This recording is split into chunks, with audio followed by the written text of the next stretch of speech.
الحمد لله وكفى وسلام على عباده الذين اصطفى أما بعد أعوذ بالله من الشيطان الرجيم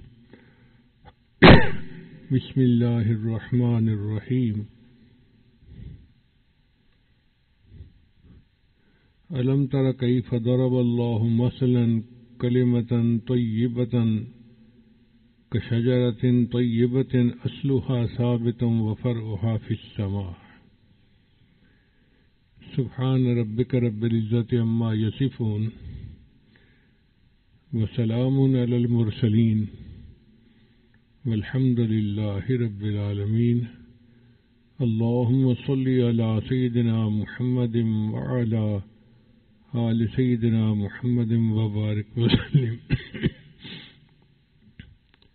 نبی علیہ السلام معلم انسانیت ارشاد فرمایا انما بعثت معلما، اللہ نے مجھے معلم بنا کر مبعوث کیا ہے۔ اور معلم کی خوبی یہ ہوتی ہے کہ وہ اپنے شاگردوں کو آسان مثالوں سے بڑے دقیق مسائل سمجھا دے۔ تو نبی علیہ الصلوۃ والسلام کو اللہ تعالیٰ نے اس پر ملکہ عطا فرمایا تھا۔ چھوٹی چھوٹی مثالوں سے پوری بات اس طرح کھول دیتے تھے جیسے سمندر کو کوزے میں بند کر دیا ہے۔ ایک مرتبہ نبی علیہ الصلوۃ والسلام نے مثال سمجھائی کہ مومن کون ہوتا ہے، تو آپ نے فرمایا کہ مومن کھجور کی مشابہت رکھنے والا بندہ ہوتا ہے۔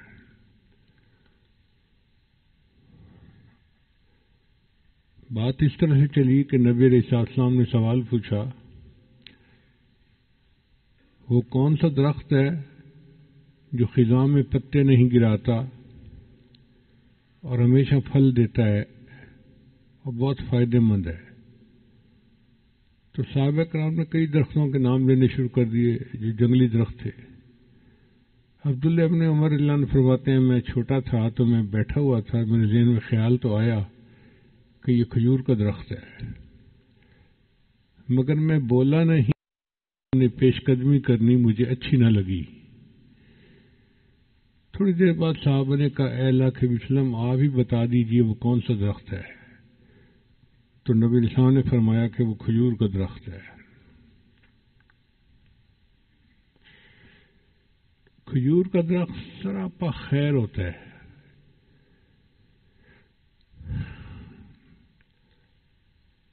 ہر جزو انسان کے لیے فائدہ مند اور نفع مند ہوتا ہے۔ اس کی جڑوں سے رسیاں بنائی جاتی ہیں، اس کے پتوں سے ٹوکریاں چٹائیاں بنائی جاتی ہیں، اس کی شاخیں جو ہیں وہ چھت کا کام دیتی ہے، اور اس کا شہتیر جو ہے وہ بھی چھت میں کام آتا ہے۔ پھر اگر کچی کھجور کھائیں تو بھی کھائی جاتی ہے، اور اگر پکی ہوئی کھائیں تو پھر اور بھی بہتر ہے، اور اگر چھوارا بنا لیا جائے تو پھر تو پورا سال کام آتی ہے۔ اور آج کل تو کھجور کے اور بھی کئی پروڈکٹ بن گئے ہیں۔ پانی میں اس کا شربت بنایا جاتا ہے جس کو نبیذ کہتے ہیں، یہ نبی علیہ السلام کی مبارک سنت ہے۔ کھجور سے سرکہ بھی بنایا جاتا ہے، کھجور کا ملک شیک بھی بنایا جاتا ہے۔ آج کل تو مدینہ طیبہ میں کھجور کی گٹھلی نکال کر اس میں بادام ڈال کر دیتے ہیں، کیک بنائے جاتے ہیں، بسکٹ بنائے جاتے ہیں۔ اتنے کھجور کے پروڈکٹ بن گئے ہیں کہ بندہ حیران ہوتا ہے۔ اور عرب لوگ جو کھجور کی گٹھلیاں تھیں وہ اپنے جانوروں کو استعمال کرواتے تھے کوٹ کر، گویا اس کا ایک ایک جزو جو تھا وہ استعمال ہو جاتا ہے۔ یہ مثال ہے کہ مومن کی ایک ایک بات خیر کا باعث، اس کے پاس بیٹھیں تو خیر کا باعث، اس سے مشورہ کریں تو خیر کا باعث، اس سے باتیں کریں، اس کے باتیں سنیں تو خیر کا باعث، اکٹھے سفر کریں تو خیر کمائے. مومن اپنے گھر والوں کے لیے خیر کا باعث، پڑوسیوں کے لیے خیر کا باعث، بازار والوں کے لیے خیر کا باعث. تو جس طرح کھجور کا درخت سراپا خیر، مومن بھی سراپا خیر ہوتا ہے.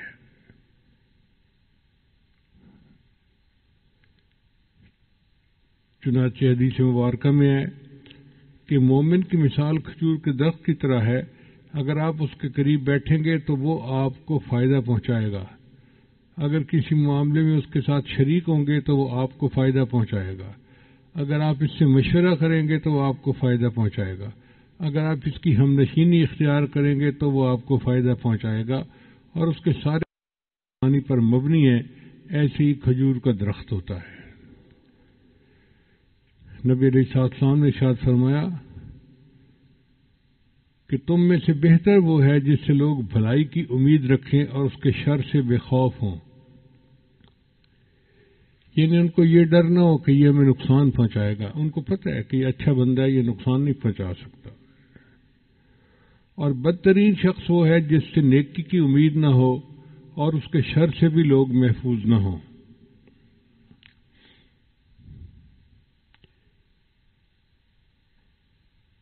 راغب اصفہانی نے لکھا ہے کہ میں نے ایک دیہاتی سے پوچھا کہ تمہارے پاس کون سے اموال ہیں؟ اس نے کہا کھجوروں کے باغات ہیں. میں نے کہا تم نے اونٹ کیوں نہیں رکھے؟ اس نے جواب دیا کہ کھجور کی شاخیں ہمارے لیے ایندھن ہیں، اس کا تنا ہمارے لیے چھت ہے، اس کے پتے ہمارے لیے رسی ہیں، ٹہنیاں ہمارے لیے ٹوکریاں ہیں، اور اس کا پھل ہمارے لیے غذا ہے. چنانچہ لقمان علیہ السلام نے اپنے بیٹے سے فرمایا کہ اے بیٹے، ایمان کے بعد سب سے بڑی نعمت یہ ہے کہ آپ اپنے لیے نیک ساتھی تلاش کر لیں، کیونکہ نیک ساتھی کھجور کے درخت کی طرح ہوتا ہے. اگر آپ اس کے سائے میں بیٹھیں تو وہ سایہ دے گا. اگر آپ کو جلانے کے لیے لکڑی چاہیے تو وہ ایندھن مہیا کرے گا. اور اگر آپ اس کا پھل کھائیں گے تو اسے عمدہ پائیں گے.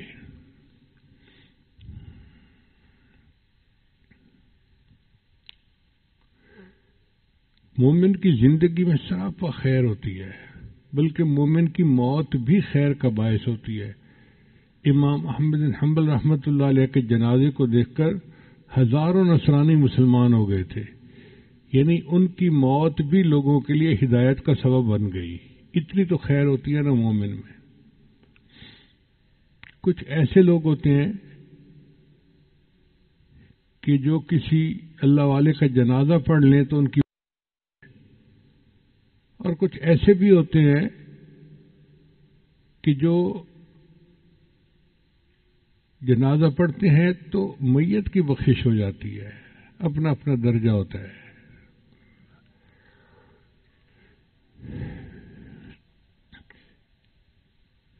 چنانچہ امام بہقی رحمۃ اللہ علیہ نے ایک عجیب واقعہ لکھا ہے. فرماتے ہیں ایک شخص تھا، کفن چور تھا. تو علاقے میں ایک نیک خاتون تھی، جوان العمر، فوت ہوئی. وہ اس کے جنازے میں شریک ہوا اور اس نے اس کی قبر پہ نشان لگا لیا. پھر رات کے اندھیرے میں آیا اور اس نے اس کی قبر کھودی کہ میں کفن ہٹاتا ہوں. جب وہ اس عورت کا کفن ہٹانے لگا تو عورت بول پڑی اور کہنے لگی کہ جنتی بھائی ہو کر جنتی بہن کو برہنہ کرتے ہو.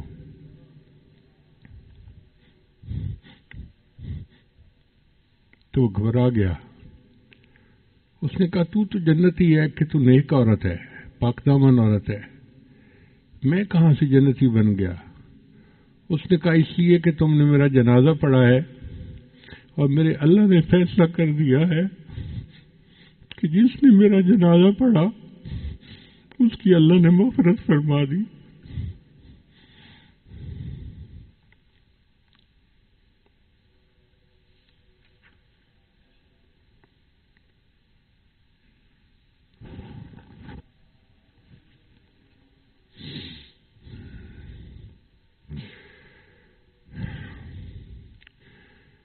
نبی علیہ الصلوۃ والسلام کے اندر اتنی خیر تھی کہ اللہ کے حبیب صلی اللہ علیہ وسلم نے دعا مانگی آخری عمر میں، اے اللہ اگر میں نے کسی بندے کو سمجھانے کے لیے ڈانٹا ہے، جھٹکا ہے، سختی کی ہے، تو میری ڈانٹ کو، میری سختی کو اور میرے جھٹکنے کو بھی اس کے لیے رحمت بنا دے۔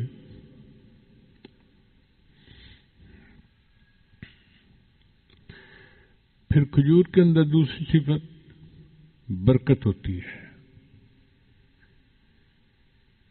نبی علیہ السلام نے ارشاد فرمایا کہ بے شک درختوں میں سے ایک درخت ایسا ہے کہ اس کی برکت مسلمان کی برکت کی طرح ہوتی ہے۔ جس گھر میں یہ درخت لگا ہوتا ہے گھر کے افراد اس کی برکت میں سے حصہ پاتے ہیں، اسی طرح اس کا پھل گھر کے لیے باعث برکت ہوتا ہے۔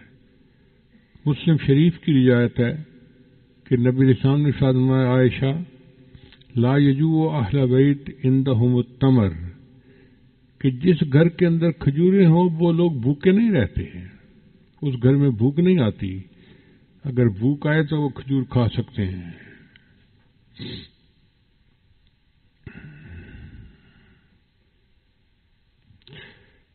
ایک دوسری حدیث میں نبی صلی اللہ علیہ وسلم نے فرمایا، یا عائشہ بیت لا تمر فیہ جیاع اہلہ، کہ جس گھر میں کھجور نہیں اس گھر کے لوگ تو بھوکے ہوتے ہیں۔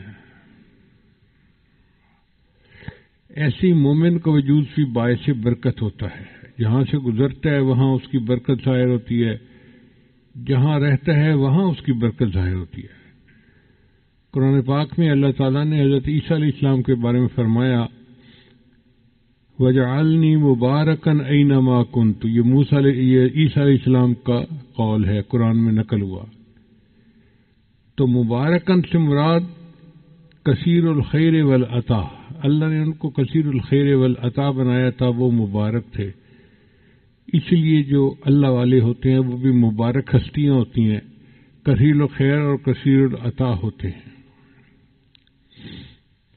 نبی علیہ السلام نے ارشاد فرمایا، بعض لوگ بھلائی کی کنجی ہوتے ہیں اور برائی کے لیے تالا، اور بعض لوگ برائی کے لیے کنجی ہوتے ہیں اور بھلائی کے لیے تالا۔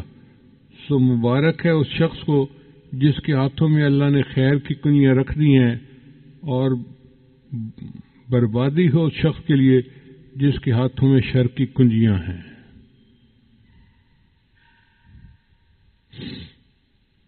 مومن کی خیر کا تو یہ عالم ہے کہ اس کے پاس ایک لمحہ بیٹھنے والا بھی بدبخت نہیں ہوتا۔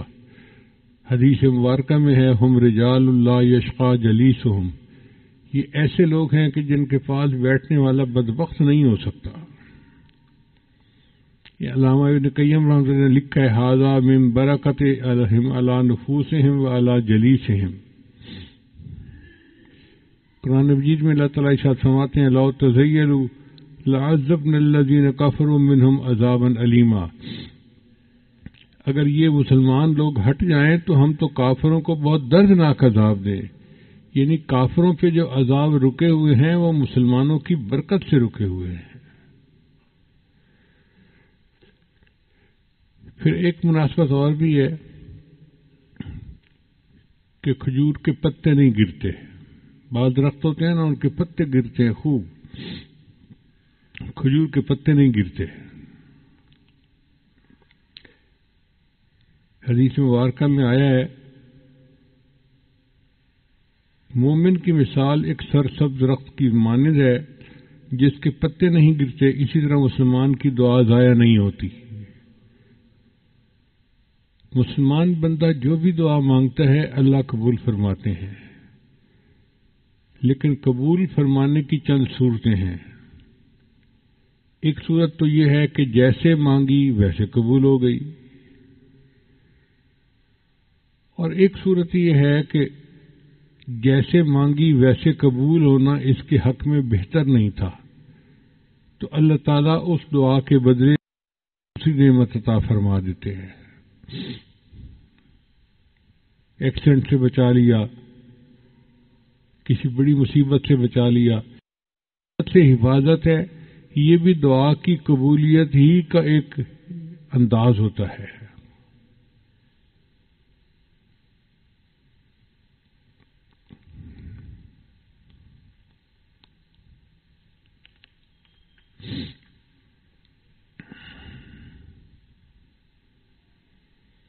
تیسرا طریقہ یہ ہے کہ جو چیز مانگی وہ تو نہیں ملی، لیکن اللہ اس کے بدلے کوئی بہتر نعمت عطا فرما دیتا ہے۔ چوتھی صورت یہ کہ اس کے بدلے اللہ گناہوں کی بخشش فرما دیتا ہے۔ میرے بندے نے دعا مانگی تھی، میں اس کے گناہوں کو بخش دیتا ہوں۔ اور اگر یہ بھی نہ ہو تو پانچویں صورت یہ ہے کہ اس دعا کو اللہ ذخیرہ بنا لیتے ہیں۔ اس بندے کو اللہ بلائیں گے، فرمائیں گے میرے بندے تو نے مجھ سے دعا مانگی تھی اور میں نے وعدہ کیا تھا ادعونی استجب لکم، دعا مانگو میں دعا قبول کروں گا، تو میں اپنی بات میں سچا ہوں۔ فلاں موقع پہ تم نے دعا مانگی، میں نے ویسے ہی پوری کر دی۔ فلاں موقع پہ مانگی عطا کر دی۔ فلاں موقع پہ مانگی میں نے تمہیں مصیبت سے بچا لیا۔ فلاں موقع پہ مانگی میں نے تمہاری دنیا میں تو نہیں پوری کی لیکن تمہارے گناہوں کی بخشش کر دی۔ اور فلاں موقع پہ تم نے دعا مانگی تو میں نے دنیا میں کوئی بدلہ بھی نہیں دیا اور میں نے آخرت کے لیے ذخیرہ کر دیا۔ آج آخرت کی اتنی بڑی بڑی نعمتیں میں نے تمہیں عطا فرما دی ہیں۔ یہ تمہاری وہ دعائیں ہیں جو تم مانگتے تھے اور تمہیں پوری ہوتی نظر نہیں آتی تھیں۔ وہ اتنا ذخیرہ ہوگا، حدیث مبارکہ میں آتا ہے کہ بندہ کہے گا اے اللہ دنیا میں میری کوئی دعا پوری نہ ہوتی، ہر دعا کا بدلہ مجھے آخرت میں ملتا اور میرے درجے اتنے بڑھ جاتے۔ تو مومن کے تو مزے ہیں نا کہ بس اللہ سے مانگو، کسی نہ کسی صورت میں اس کا اجر ملنا ہی ملنا ہے، یہ یقین رکھنا چاہیے۔ مومن کی مانگی دعا رائگاں نہیں جاتی۔ ہم نے عورتوں کو دیکھا ہے کہ بہت بے صبری ہوتی ہیں، کوئی دعا مانگی او جی ہماری دعا تو اللہ قبول نہیں کرتا۔ جب کوئی بندہ اپنی زبان سے کہہ دیتا ہے نا کہ اللہ میری دعا قبول نہیں کرتا تو اللہ تعالیٰ فرماتے ہیں ٹھیک ہے میں تیری دعا کا تجھے کچھ حصہ نہیں دوں گا۔ ایسی بات کبھی بھی نہیں کرنی چاہیے، بلکہ جس کو بندہ دعا مانگے اور امید رکھے کہ اللہ اس کا بدلہ عطا فرمائیں گے۔ اب یہ ضروری تو نہیں نا کہ ہم جو مانگیں ویسے ہی پوری ہو ہر بات۔ بچہ سردیوں میں برف کھانا مانگتا ہے، ماں نہیں دیتی، ماں ظالم نہیں ہوتی، ماں کو پتہ ہے کہ اس کو برف مل گئی تو نقصان ہوگا، بیمار ہو جائے گا، بخار ہو جائے گا۔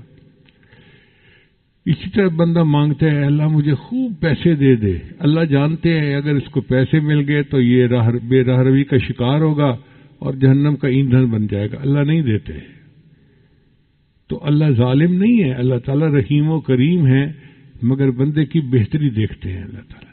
اس لیے امید رکھنی چاہیے، دعائیں مانگنی چاہیے کہ اللہ تعالیٰ ہماری دعاؤں کا کوئی نہ کوئی صورت میں بدلہ عطا فرمائیں گے۔ پھر کھجور کے درخت کی عمر لمبی ہوتی ہے۔ بعض درخت ہوتے ہیں جو 2-4 سال بعد بوڑھے ہو جاتے ہیں، گر جاتے ہیں، چھوٹی عمر ہوتی ہے ان کی۔ کھجور کے درخت کی لمبی عمر ہوتی ہے، ماشاءاللہ 50 سال، 100 سال، 100 سال بھی عمر ہوتی ہے کھجور کی۔ اسی طرح مومن کی بھی صفت ہوتی ہے کہ اللہ تعالیٰ اس کو لمبی زندگی عطا فرماتے ہیں تو زیادہ خیر کا باعث ہے۔ صحابہ کرام نے سوال پوچھا اے اللہ کے حبیب صلی اللہ علیہ وسلم اچھا مومن کون ہے؟ فرمایا کہ جس کی عمر لمبی ہو، اعمال اچھے کرتا ہو۔ اے اللہ کے حبیب برا بندہ کون ہے؟ فرمایا عمر لمبی ہو وہ برا آدمی ہے۔ چنانچہ 2 دوست تھے، ایک زیادہ مجاہدہ کرتے تھے، عبادت کرتے تھے، اور دوسرے ذرا کم کرتے تھے۔ وہ جو زیادہ مجاہدہ کرتے تھے وہ شہید ہو گئے۔ تو کسی نے خواب میں دیکھا، ایک صحابی نے، کہ جنت میں پہلے وہ بندہ گیا جو 1 سال بعد فوت ہوا، اور بعد میں وہ گیا جو شہید ہوا۔ انہوں نے نبی علیہ السلام کو خواب سنایا اور پوچھا اے اللہ کے حبیب صلی اللہ علیہ وسلم میں نے یہ خواب دیکھا ہے۔ نبی صلی اللہ علیہ وسلم نے فرمایا ٹھیک دیکھا ہے۔ اے اللہ کے حبیب صلی اللہ علیہ وسلم جو شہید ہوا وہ تو بڑی محنت کرتا تھا، مجاہدہ کرتا تھا اور بہت عبادت گزار تھا، اور شہید بھی ہو گیا تو اس کا مرتبہ تو اونچا ہونا چاہیے۔ نبی صاحب نے فرمایا یہ بتاؤ کہ دوسرا بندہ اس کے بعد 1 سال زندہ رہا، اہل قریب زندہ رہا، اس نے نمازیں پڑھی، رمضان کے روزے رکھے، اعتکاف کیا، فرمایا وہ جو 1 سال زندہ رہا اس میں اس نے اتنی نیکیاں کما لی کہ شہید سے پہلے جنت میں چلا گیا۔ تو اللہ تعالیٰ جس کو لمبی زندگی دے اور نیک اعمال کی توفیق دے، وہ تو اللہ کا احسان ہے اس کے اوپر۔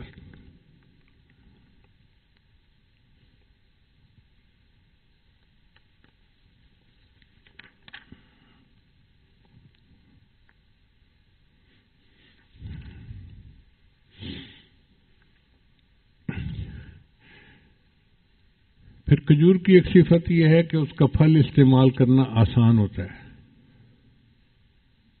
اس کو کاٹنا نہیں پڑتا، کوئی چھری کی ضرورت نہیں، کوئی چھلکا اتارنے کی ضرورت نہیں۔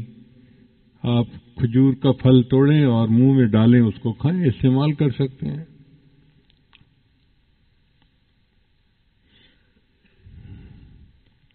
اسی طرح مومن کی ذات سے فائدہ اٹھانا مشکل نہیں ہوتا، مومن کی طبیعت میں نرمی ہوتی ہے، اس سے کام لینا آسان ہوتا ہے۔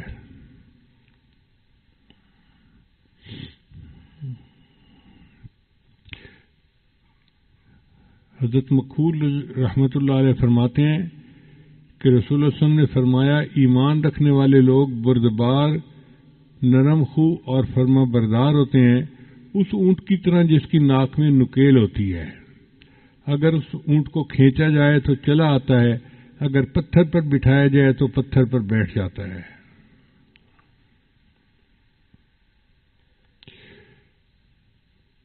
پھر کھجور کے اندر ایک صفت یہ ہے کہ یہ سردی گرمی برداشت کر لیتا ہے،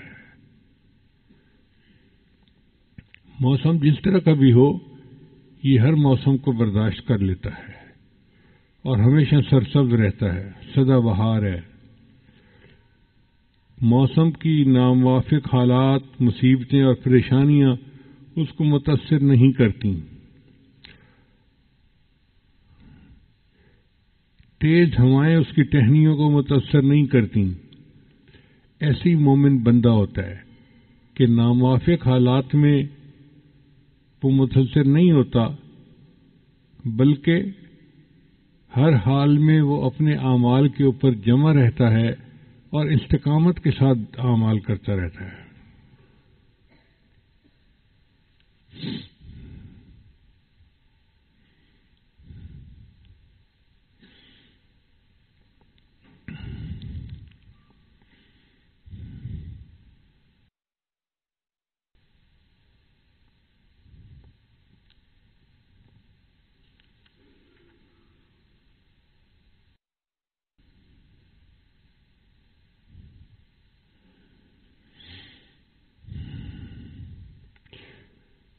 کھجور کی 8ویں صفت یہ ہے کہ اس کی جڑیں بہت مضبوط ہوتی ہیں۔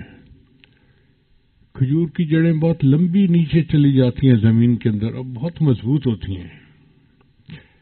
ایسے ہی مومن کی صفات ہوتی ہیں کہ اس کا ایمان بہت مضبوط ہوتا ہے۔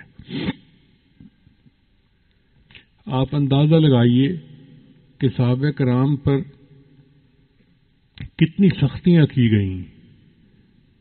حضرت بلال رضی اللہ تعالیٰ عنہ کو پتھروں پر لٹایا گیا، ان کے اوپر پتھر رکھے گئے، حضرت سمیہ رضی اللہ تعالیٰ عنہ کو شہید کیا گیا، اور صحابہ ان کو کتنے جو ہے نا وہ تکالیف دی گئیں، مگر ان کے دل سے ایمان نہیں نکلا، وہ مضبوط رہے۔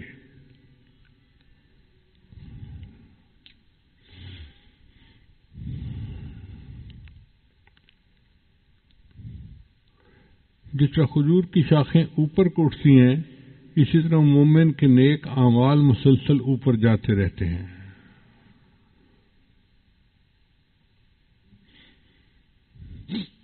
پھر ایک نئی صفت یہ، نئی مشابہت یہ ہے کہ کھجور کے درخت کو ایک جگہ سے دوسری جگہ آسانی کے ساتھ منتقل کر دیا جاتا ہے۔ کئی درخت ایسے ہیں کہ جن کو ایک جگہ سے اکھاڑ کے دوسری جگہ لگانا چاہیں وہ مر جاتے ہیں. آم کے درخت اکثر و بیشتر دیکھا ہے کہ آپ ایک جگہ سے اکھاڑیں دوسری جگہ لگانا چاہیں مر جائیں گے نہیں، حالانکہ پھل دینے والے درخت ہوں گے. انار کا درخت بھی اسی طرح، اور درخت بھی اسی طرح ہے. کھجور کے درخت میں اللہ نے یہ خوبی رکھی ہے کہ وہ ہجرت کا خاصہ رکھتا ہے. چنانچہ ایک درخت 20 سال سے لگا ہوا ہے، اتنا بڑا تنا، اتنا بڑا درخت، آپ اس کو زمین سے نکال کے دوسری جگہ منتقل کریں وہ وہاں چلنا شروع ہو جائے گا. مومن کے اندر بھی ہجرت کی صفت ہوتی ہے.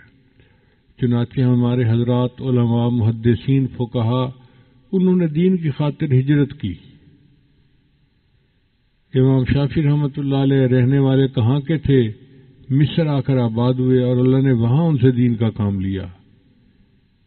کئی صحابہ رہتے ہجرت کر کے دوسری جگہ، ان کی وجہ سے اللہ نے وہاں دین کو پہنچایا.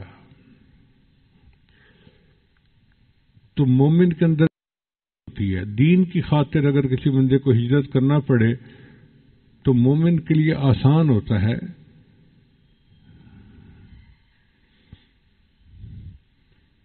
پھر ایک 10ویں مشابہت یہ ہے کہ کھجور جو ہے یہ پاکیزہ پانی سے پرورش پاتی ہے.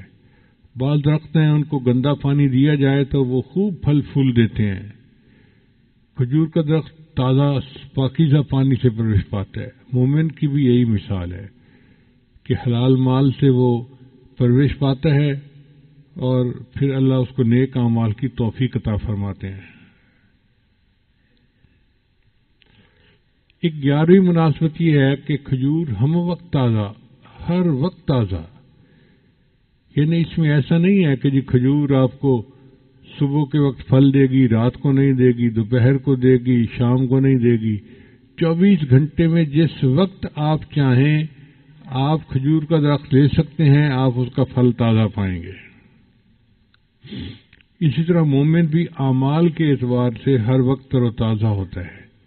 دن میں بھی نیکیاں کرتا ہے، رات میں بھی نیکیاں کرتا ہے، تنہائی میں بھی نیکیاں کرتا ہے، مجلس میں بھی نیکیاں کرتا ہے. ہمہ وقت مومن سے نیکی کا عمل ہوتا رہتا ہے. 12ویں مناسبت ہر وقت. چنانچہ جن گھروں میں کھجور کے درخت لگے ہوتے ہیں وہ جانتے ہیں کہ اگر اچانک کسی وقت مہمان آ جائیں تو بھاگ دوڑ نہیں کرنی پڑتی. ادھر مہمان آئے ادھر کھجور کا گچھا توڑیں اور ان کے سامنے رکھ دیں، مہمان کھانا شروع کر دیں. اللہ فرماتے ہیں تؤتی اکلھا کل حین، کہ جو پھل دیتا ہے یہی مومن کی صفت ہے کہ مومن بھی ہر وقت جو ہے خیر دیتا ہے، جہاں بھی ہوتا ہے، جس جگہ بھی ہوتا ہے.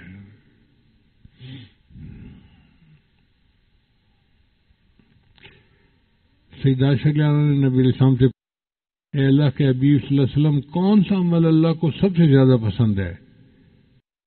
فرمایا ادومھا وان قل، عمل جس کو باقاعدگی کے ساتھ کیا جائے اگرچہ چھوٹا ہی کیوں نہ ہو. یعنی تھوڑا عمل ہو لیکن مستقل جو بندہ عمل کرتا ہے وہ اللہ کو زیادہ پسندیدہ ہوتا ہے. یہ مومن کی صفت ہوتی ہے اور کھجور کے اندر بھی یہی صفت ہے، لہذا یہ بھی مشابہت موجود ہے.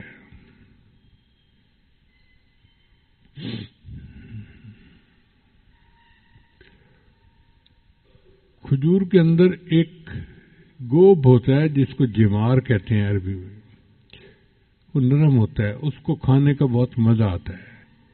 چنانچہ نبی علیہ السلام ایک مرتبہ جمار کھا رہے تھے تو اس وقت نبی علیہ السلام نے کھجور کے بارے میں سمجھایا کہ یہ جمار کھجور کا دل ہوتا ہے اور وہ نرم ہوتا ہے. اور یہی صفت مومن کے اندر بھی ہوتی ہے کہ مومن کا دل نرم ہوتا ہے اور وہ اللہ تعالیٰ کو بہت پسندیدہ بندہ ہے. چنانچہ مسلم شریف کی کہ نبی علیہ السلام نے ارشاد فرمایا کہ جنتیوں کی 3 نشانیاں ہیں، ان میں سے ایک نشانی رجل رحیم رقیق القلب، کہ وہ رحم کرنے والا ہوتا ہے، دل کا نرم ہوتا ہے. جنتی بندے کی یہ پہچان کہ اس کا دل نرم ہوتا ہے، سخت دل نہیں ہوتا، تو یہ بھی مشابہت موجود ہے۔ ایک حدیث میں نبی صلی اللہ علیہ وسلم نے فرمایا میں یحرم الرفق یحرم الخیر، جو آدمی نرمی اختیار کرنے سے محروم رہا وہ آدمی بھلائی سے محروم رہا۔ ایک مرتبہ نبی علیہ السلام بچے کو پیار کر رہے تھے، شاید حضرت حسنین میں سے کوئی بچہ تھا، تو ایک صحابی نے دیکھا تو بڑا حیران ہوا، اے اللہ کے حبیب صلی اللہ علیہ وسلم میرے تو اتنے بیٹے ہیں، میں نے تو کبھی کسی کو ایسے پیار نہیں کیا، گلے لگایا ہو، پیار کیا ہو۔ تو نبی السلام نے فرمایا کہ جو بندہ اللہ کی رحمت سے محروم ہو گیا ہو تو میں کیا کر سکتا ہوں۔ تو مومن کو اللہ تعالیٰ محبت والا بناتے ہیں، نرمی والا بناتے ہیں، وہ گھر کے بڑوں بچوں کے لیے سب کے لیے محبت کا باعث ہوتا ہے۔ پھر 14ویں مشابہت یہ ہے کہ کھجور میں عمدگی ہوتی ہے، اس لیے کھجور کو طیبہ کہا گیا۔ طیب کا معنی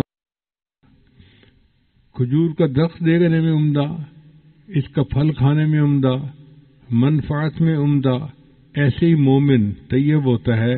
جنتی لوگوں کے بارے میں اللہ فرماتے ہیں والملائکۃ یدخلون علیہم من کل باب سلام علیکم طبتم، اور ایک جگہ اللہ فرماتے ہیں الذین تتوفاہم الملائکۃ طیبین۔ جب نبی علیہ السلام نے پردہ فرمایا تو صدیق اکبر انہوں نے دیکھا تو کہا اے اللہ کے وسلم طبت حیا و طبت میتا، آپ کا جینا بھی بہت مبارک تھا، عمدہ تھا، اور آپ کا پردہ فرما جانا بھی بہت ہی عمدہ تھا۔ پھر ایک خوب کہ کھجور جو ہے وہ پتھر کے بدلے پھل دیتی ہے۔ بعض لوگ جو کھجور کے اوپر چڑھ نہیں سکتے وہ پھر نیچے سے پتھر مارتے ہیں تو کھجور اس کے بدلے میں ان کو اپنا پھل دیتی ہے۔ مومن کا بھی یہی معاملہ ہے، اس کے ساتھ برائیاں کرتے ہیں اور مومن اس کے بدلے ان کو اچھائیاں دے رہا ہوتا ہے۔ چنانچہ نبی علیہ الصلوۃ والسلام کی ایک صفت تورات میں یہ بتائی گئی کہ وہ ایسے نبی ہوں گے جو برائی کے بدلے اچھائی کا معاملہ کریں گے۔ پھر ایک 16ویں مشابہت یہ ہے کہ آلودگی سے بلند و بالا۔ کھجور کا جو پھل ہوتا ہے وہ زمین کے قریب نہیں ہوتا، اونچا ہوتا ہے، چنانچہ زمین کی جو آلائش ہے، پالیوشن ہے، اس سے وہ بچا ہوا ہوتا ہے۔ ان کی شخصیت کو اللہ نے بلند و بالا بنایا ہوتا ہے، وہ حالات کی وجہ سے، لوگوں کی وجہ سے پالیوشن کا شکار نہیں ہوتا، بلکہ اللہ نے اس کو آلودگی سے پاک رکھا ہوتا ہے۔ وہ اپنے بدخواہوں کے لان تان کا اثر قبول نہیں کرتا، ان کے ساتھ بھی نیکی کا معاملہ کرتا ہے۔ پھر ایک 17ویں مشابہت یہ ہے کہ کھجور کے اندر مٹھاس ہوتی ہے۔ اسی طرح مومن کے اندر بھی ایمان کی مٹھاس ہوتی ہے۔ نبی اسلام نے فرمایا ثلاث من کن فیہ وجد حلاوت الایمان، 3 خوبیاں ایسی ہیں جس کے اندر ہوگی اس بندے کو ایمان کی حلاوت مل جائے گی۔ ایک اللہ اور اس کے رسول سے اس کو سب سے زیادہ، دوسرا وہ دوسرے بھائی سے محبت کرے اللہ کے لیے، اور تیسرا کفر کی طرف لوٹنا اس کے لیے اتنا مشکل ہو کہ جیسے آگ کے اندر جانا اس کے لیے مشکل ہو۔ تو ایمان کی یہ مٹھاس ہوتی ہے جو مومن کو استقامت عطا کرتی ہے۔ آپ دیکھیے دنیا میں کتنے واقعات ہیں کہ کفار نے ایمان والوں کے ساتھ کتنی سختیاں کی۔ ایسی بھی مثالیں ہیں کہ ان کو زمین کے اندر آدھا گاڑا اور آرا چلا کر جسم کے 2 ٹکڑے کر دیے گئے۔ بات ایسی بھی مثالیں ہیں کہ ان کے جسم کے اوپر لوہے کی کنگھیاں چلائی گئیں اور ان کے گوشت کو ان کی ہڈیوں سے الگ کر دیا گیا۔ اتنی تکلیفیں لیکن وہ ایمان کے اوپر جمے رہے. کسی نے کہا شکستہ دل سے جو آہ نکلے، شکستہ دل سے جو آہ نکلے تو فرش کیا عرش کانپ اٹھے گا، درے قفس جو وا نہ ہوگا تو ایک دن ٹوٹ کر رہے گا. کسی کے روکے سے حق کا اب رکا ہے جو اب رکے گا، چراغ ایمان تو آندھیوں میں جلا کیا ہے جلا کرے گا.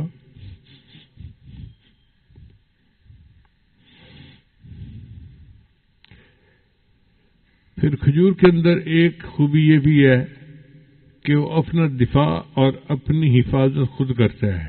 اس کے پتے نکیلے ہوتے ہیں، جو بندہ اس کے پر چڑھنا چاہے پھل لینا چاہے تو کانٹے جو ہیں اس کی حفاظت کرتے ہیں. ایسی مومن کی مثال ہے کہ مومن کو اللہ نے اتنا بہادر بنایا ہوتا ہے، وہ اپنے ایمان کی خود حفاظت کرتا ہے. ایسا نہیں ہے کہ کوئی فتنہ آئے گا اور مومن تک پہنچ جائے گا. اللہ نے مومن کو یہ فہم دی ہوتی ہے، وہ فتنوں سے بچ کے ایمان کی حفاظت کے ساتھ زندگی گزارتا ہے. پھر 19ویں خوبی یہ ہے کہ صبر ہوتا ہے. کھجور کے درخت کو پانی ملے تو بھی یہ تازہ رہتا ہے، اور اگر مدتوں پانی نہ ملے تو بھی تازہ رہتا ہے. چنانچہ وہ علاقے جو بہت گرم ہیں اور جہاں وہاں بھی صحراؤں میں کھجوروں کے درخت ہو جاتے ہیں. مومن کی بھی یہی صفت ہے. کھانے پینے کو ملتا ہے تو مومن اللہ کا شکر ادا کرتا ہے، اور اگر نہیں ملے تو مومن صبر کر لیتا ہے. ایک 20ویں صفت اور ہے کہ کھجور کے اندر نر اور مادہ ہوتا ہے. یعنی کچھ درخت ہوتے ہیں جو نر کہلاتے ہیں اور کچھ درخت ہوتے ہیں جو مادہ کہلاتے ہیں. جو نر درخت ہیں ان کے اوپر بور لگتا ہے، کی مکھیوں کے ذریعے ہوا کے ذریعے اڑ کے جاتا ہے. مادہ درخت پر تو ان کے پھولوں کے اندر جو ہے پولینیشن ہو جاتی ہے اور پھل بن جاتا ہے. مومن کی بھی یہی مثال ہے کہ اللہ تعالیٰ نے مرد کو یہ صفت دی ہے کہ وہ بیج دیتا ہے اور بیوی اس بیج کو لے کر پھر اس سے اس کی آگے اولاد ہوتی ہے. نبی علیہ السلام نے حضرت سلمان فارسی لانوں کے باغ میں 3000 کھجوریں لگائی تھیں. 3000 کھجوریں بہت ہوتی ہیں. ہم اپنے ادارے میں ابھی تک تقریباً 2000 کھجوریں لگا سکے ہیں، اور میری چاہت ہے کہ جہاں جگہ ہمیں ملتی ہیں ہم درخت لگا دیتے ہیں کہ کم از کم 3000 درخت تو ہم بھی اپنے ادارے میں لگا لیں.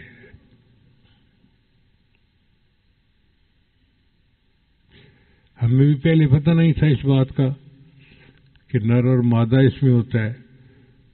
وہ تو جب ہم نے باہر سے بڑے بڑے درخت منگوائے لگانے کے لیے تو آنے والے انجینئر نے مجھے 2 باتیں کہیں. اس نے کہا جی ایک تو یہ درخت جو ہے یہ پولینیشن کے لیے ہوتا ہے اور پھل یہ نہیں دے گا.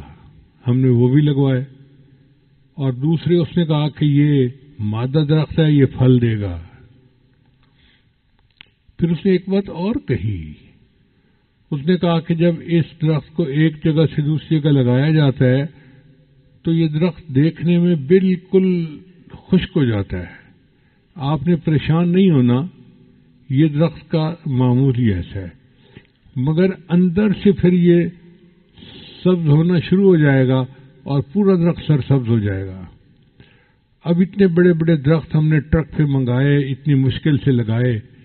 اس وقت تو ٹائم بھی تھا اور صحت بھی تھی، تو میں اس کو روزانہ کئی دفعہ جا کے دیکھا درخت کو. اب میں دیکھوں تو ٹہنیاں خشک ہوتی جا رہی ہیں، بالکل لکڑی کی طرح خشک. تو میں بڑا پریشان، دعائیں مانگوں یا اللہ مہربانی فرما، اتنی محنت کی ہے، اگر یہ درخت مر گیا تو مشکل ہو جائے گی. پھر میں نے اس انجینئر کو بلوایا فون کر کے، اس کو کہا کہ بھائی آپ نے تو اتنی محنت کی اور ہم تو اس محنت کو نہیں سنبھال سکے. اور اس نے کہا حضرت بس آپ اس کے اندر دیکھیں، شاخوں کے اندر سینٹر میں، یہ وہاں سے سبز ہونا شروع ہوگا اور بالآخر پورا سرسبز ہو جائے گا، اور ایسے تھوڑے دنوں کے بعد اندر سے سبز ہونا شروع اور بالآخر پورا سرسبز لہلاتا ہوا درخت بن گیا. تو ہمیں سمجھ آئی کہ واقعی مومن کے ساتھ یہ بھی ایک مشابہت ہے کہ مومن جتنا برا ہو، جتنا گناہگار، جتنا خطا کار، وہ اندر سے سرسبز ہونا شروع ہوتا ہے. پہلے دل بدلتا ہے، پھر انسان کے اوپر اعمال بدل جاتے ہیں. چنانچہ کتنے لوگ ہیں جو مشائخ سے بیعت ہوتے ہیں، بیعت ہوتے ہی ان کا دل بدل جاتا ہے، پھر اثرات ظاہر ہوتے ہیں تو بعد میں وہ متبع سنت بن جاتے ہیں. کتنے لوگ تبلیغ جماعت میں جاتے ہیں، دل بدل جاتا ہے، پہلے شرابی تھے، نشئی تھے، پتہ نہیں کیا کیا تھے، لیکن پھر اللہ تعالیٰ ان کو دین کا دائی بنا دیتا ہے. تو مومن کے ساتھ یہ بھی ایک تو یہ 20 مشابہتیں ہیں جو کھجور کو مومن کے ساتھ ہیں. آپ اندازہ لگائیے کہ نبی علیہ الصلوۃ والسلام نے ایک لفظ کھجور کے ساتھ مشابہت دے کر مومن کی پوری صفات کو سمجھا دیا. ہم قربان جائیں اس ملے میں انسانیت پر جن کو اللہ تعالیٰ نے ایسی نعمت اور حکمت اور علم عطا فرمایا تھا. چنانچہ ہماری دعا ہے کہ اللہ تعالیٰ ہمیں بھی نیک صفات عطا فرمائے اور صحیح معنوں میں مومن بن کر زندگی گزارنے کی توفیق عطا فرمائے. وآخر دعوانا ان الحمد للہ رب العالمین.